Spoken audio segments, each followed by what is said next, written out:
وانا دخلت عليهم وقلت ايه ده يا ست ماما، هو احنا ارتحنا من الرجالة دخلنا في الستات ولا ايه؟ ولقيت ماما وقفت وقالت لي ادخلي جوه يا سهير، ومش عايزة اشوفك هنا دلوقتي. ما تصبري شوية يا نادية، مش تخليها تسلم على ضيوفك الاول؟ ولقيتها بصيت لي وقالت لي ازيك يا حبيبتي، عاملة ايه؟ بخير والله، بس هو مين حضرتك؟ انا اول مرة اشوفك عندنا هنا. انا كنت صاحبة مامتك زمان، ومامتك جت على بالي وقلت اجي واشوفها واطمن عليها. لكن الله اكبر يا بنتي، انتي بقيتي زي القمر، ما شاء الله عليك. ولقيت ماما بصيت لي بكل عصبية وقالت لي مش انا قلتلك ادخلي على اوضتك يا سهير ومش عايزة اشوفك موجودة هنا؟ وانا دخلت على اوضتي على طول وسبتهم. وكملت كلامها وقالت وانتي يا فاطمة خلاص بقى، اديكي شفتيها، يا ريت تمشي بقى وتهوينا من هنا. هو انتي ايه يا شيخة، ما عندكيش قلب ولا ايه؟ ما هي برضو في الاول وفي الاخر تبقى بنتي ومن حق اشوفها. لا والله، وانتي جاية دلوقتي تفتكري ان ليكي بنت؟ احسن ليكي وليا ان انتي تمشي دلوقتي. بس انا عايزة افهم حاجة واحدة، ايه الكلمة اللي قالتها سهير اول ما دخلت من باب البيت؟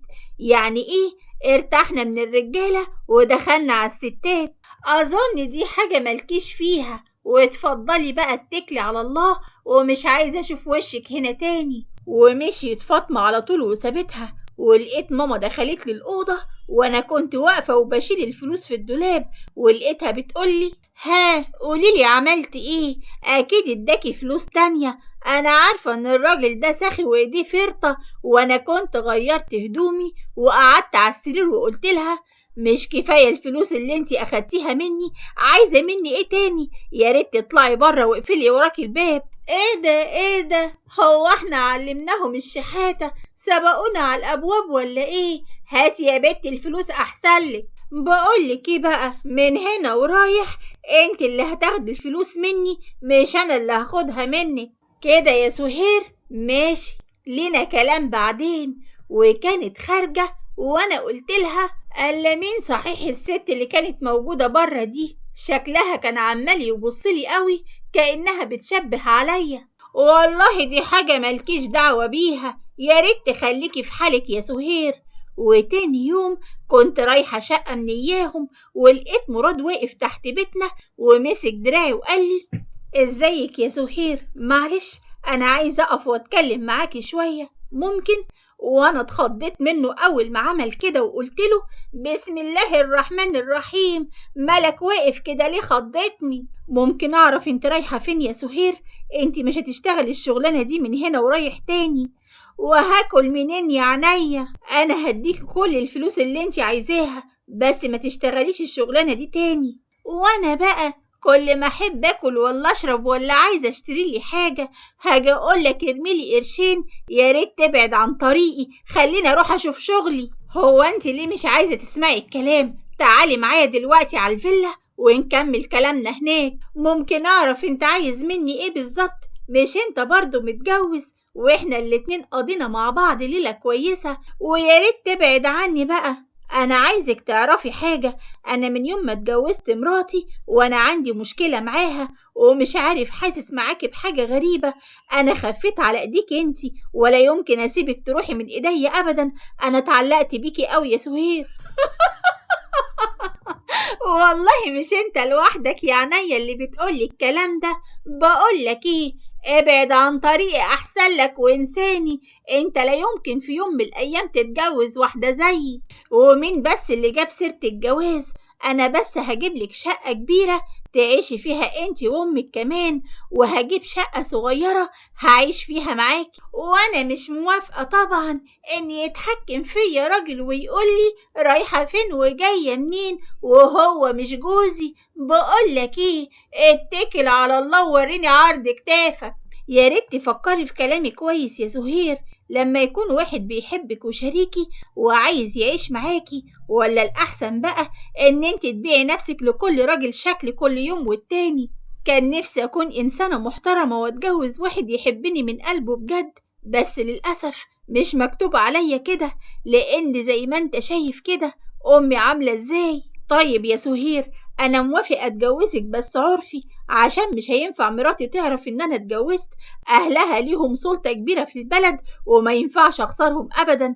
وانا فرحت جدا وقلت له عرفي انا موافقة يا سيدي، بس اهم حاجة تتجوزني واتستر في بيت. خلاص يلا بينا دلوقتي، وهدخل واقول لامك ان انا هعملك كل اللي انت عايزاه، وهي كمان هعمل لها كل اللي هي عايزاه. لا ارجوك يا مراد، سيب ام عليا انا هدخل واتكلم معاها، بس انت ظبط امورك كلها وهات الشقة اللي انت قلت عليها، بس بشرط الشقة دي تتكتب باسمي انا موافق طبعا اعملك كل اللي انت عايزاه، بس ارجوكي بلاش تروحي لأي حد تاني وتبطلي الشغلانة دي خالص. خلاص اتفقنا يا مراد. وبعدها دخلت البيت وماما كانت قاعدة في الصالة وقالت لي: ايه ده رجعتي بسرعة كده ليه؟ نسيتي حاجة ولا ايه؟ وانا قربت منها وانا فرحانة جدا وقلت لها: اسكتي يا ماما، مش انا جاي لي عريس ومش عايزني اشتغل الشغلانة دي تاني وموافق على كل ظروفي. جواز ايه يا ام جواز؟ انتي عارفة انت بتكسبي ايه في الليلة الواحدة؟ وجوزك ده هيرضى يديك الفلوس اللي بتاخديها دي كلها؟ انا مش عايزة اي فلوس يا ماما تكون بالقرف اللي انا بشتغل فيه ده. انا زهقت ان انا اكون كل يوم في حضن راجل شكل. حرام عليكي يا ماما، هو انا مش بصعب عليكي ابدا؟ ومين ده بقى اللي عايز يتجوزك؟ قوليلي يا بت، زبون من زبايننا ولا ايه؟ مراد يا ماما، اخر زبون رحت له. ارجوكي وافقي يا ماما، انا بجد ما بقتش احب نفسي ان انا بعمل كده، ولو ما اتجوزتش مراد احب اقولك ان انا مش هعمل الموضوع ده مع اي حد تاني. ماشي يا سهير، ادخلي الاوضه دلوقتي وانا حسابي معاكي بعدين. وبعدها راحت ماما بيت مراد وفتحت لها قمر مراته، وقمر قالت لها: ايه ده مدام نادية، ازاي حضرتك عاملة ايه؟ بقالي كتير قوي ما شفتكيش، اتفضلي ادخلي. وماما دخلت وقالت: معلش يا مدام، عايزة ادخل واتكلم معاكي شوية على انفراد. وفي الوقت ده مراد كان واقف وقال لها: خير في ايه يا مدام نادية؟ انتي ايه اللي جابك هنا دلوقتي؟ انا جاية اشاهد مراتي عليك، لو كان يعجبها الوضع ده. ايه تشهدي مراتي على ايه يا ست انتي؟ وانا مالي بيكي اساسا؟ ما تقولي يا مدام نادية في ايه؟ يرضيكي يا مدام قمر جوزك يجيب لي بنتي عريس ويكون متجوز؟ انا بنتي مش هتتجوز راجل متجوز يا استاذ مراد. وانت مالك اساسا بالموضوع ده يا مراد؟ وعريس ايه اللي انت جايبهولها؟ قال ايه؟ بيقول لي واحد زميله في الشغل وبنتي شبطانه فيه، وانا لا يمكن اجوز بنتي لاي واحد والسلام. طبعا عندك حق يا مدام نادية، انت غلطان يا مراد، البنت لسه صغيرة، ليه تتجوز واحد كان متجوز قبل كده؟ اوعدك يا حبيبتي مش هيكون ليا دعوة بالحوار ده تاني. وانت يا ست انتي يا ريت بقى ولا انت ولا بنتك تيجوا هنا تاني، مفهوم؟ خلاص يا ست نادية، وانا وعدك ان مراد مش هيتدخل في الموضوع ده من هنا ورايح، وكمان هخليه يقول للعريس ده كل شيء اسمه ونصيب. وانا كمان اتمنى كده، وكمان ما ينفعش ان سهير تعرف ان انا جيت عندكم عشان المرة الجاية ما تحصلش مشاكل بجد. هو اصلا في كلام بين مراد وبنتك؟ بنتك هتعرف منين مراد؟ اقصد يعني ما يقولش لصاحبه ان انا جيت عندكم عشان ما يحصلش مشاكل بعد كده. واحنا قلنا لك خلاص يا ست نادية، احنا ملناش دعوة بالحوار ده كله، اتكلي بقى على الله. وماما سابتهم ومشيت وجت على البيت على طول. وفي الوقت ده انا كنت قاعدة في اوضتي ولقيتها دخلت عليا وبتقولي: البسي هدومك دلوقتي يا سهير، احنا هنسيب البلد دي كلها وهنمشي من هنا. هنروح فين بس يا ماما؟ هو احنا لينا مكان غير هنا؟ ربي هنا ربي هناك، هنروح في اي مكان وخلاص. انا بس عايزة اسألك سؤال، هو انتي فعلا تعرفي ربنا ولا حتى انا اعرف ربنا؟ احنا لو نعرف ربنا هنعمل الغلط اللي احنا بنعمله ده؟ بقولك ايه يا بنت انتي، يا ريت تتظبطي احسن لك، انتي ما تعرفيش انا ممكن اعمل معاكي ايه. بقولك ايه بقى يا ست ماما، انا مش هشتغل الشغلانه دي تاني حتى لو ما اتجوزتش مراد. بقى انتي بتعنديني يا ست سهير؟ ماشي. وبعدها اتصلت واحد من اياهم وجه عمل كده غصب عني، وبعدها خرج على طول، وانا قعدت اعيط في الاوضه، ولقيتها دخلت عليا الاوضه وقلت لها انت ازاي تعملي فيا كده؟ انا عمري ما حبيتك ابدا، في حد في الدنيا يعمل في بنته كده؟ اعملي حسابك يا حبيبتي، لو ما كانش الموضوع ده هيحصل بمزاجك هيحصل غصب عنك على طول. والله العظيم اللي هيفكر يقرب مني تاني ما يعرفش انا ممكن اعمل فيه ايه. يا ريت تتكلمي على قدك، كنت عملتي في اللي كان معاكي النهارده. وبعدها سابتني وخرجت، وانا في نص الليل فتحت باب الشقة وفضلت ماشية لحد ما اغمى عليا في الشارع، ولما فقت لقيت نفسي على سرير، وكانت جنبي فاطمة اللي كانت عندنا في البيت. هو انتي كويسة دلوقتي يا بنتي؟ طمنيني عليكي، فيكي ايه ده؟ هو ايه اللي جابني هنا وايه اللي حصل بالظبط؟ انا مش فاكرة اي حاجة.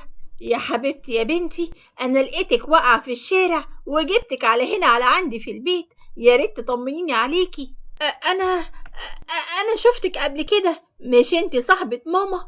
ارجوك انا مش عايزة اي حد يعرف ان انا عندك في البيت هنا، اوعدك يا حبيبتي محدش هيعرف مكانك ابدا. بس اهدي بس، انا هروح اعملك كوباية ليمون تشربيها عشان تهدى اعصابك شوية.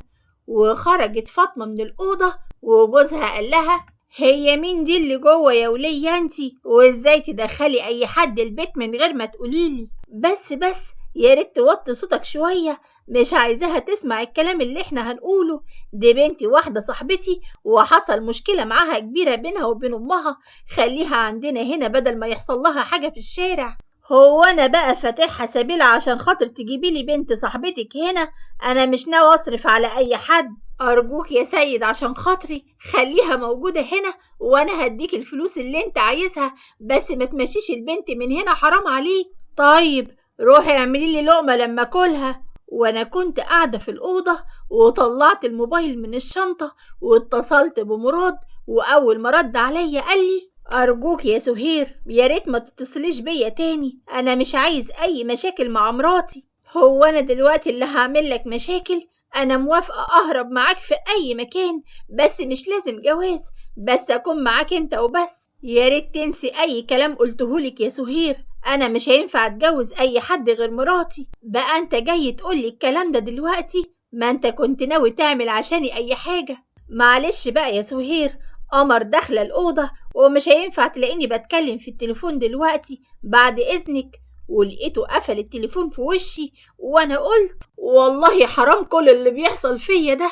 انا عارفة يا رب ان انا غلطت كتير، بس يا ريت تسامحني على كل اللي عملته. وفي الوقت ده دخلت فاطمة عليا وقالت لي ايه ده؟ هو انتي بتعيطي يا سهير؟ مالك يا حبيبتي، في ايه؟ ما تقوليلي ايه المشكلة وانا احاول اساعدك فيها.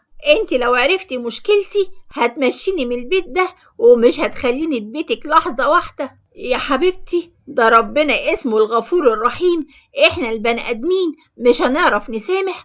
طيب قوليلي حصل ايه وانا يمكن احللك المشكلة دي. وكنت لسه هحكي لها، وقبل ما اكمل كلامي لقيت سيد جوزها داخل الأوضة وبيقول احنا جايين نسلم على الضيوف. ايه ده؟ انتي ايه اللي جابك هنا يا بت انتي؟ وانا اول ما شفته قدامي عرفت ان هو اخر راجل امي جابتهولي البيت وعمل كده غصب عني.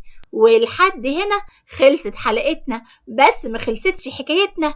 ولو اول مرة تشوفوني يا ريت تشتركوا في القناة وتفعلوا الجرس عشان كل ما انزل قصة وحكاية جديدة يوصل لكم اشعار مني على طول. واشوفكم في الحلقة الاخيرة ان شاء الله.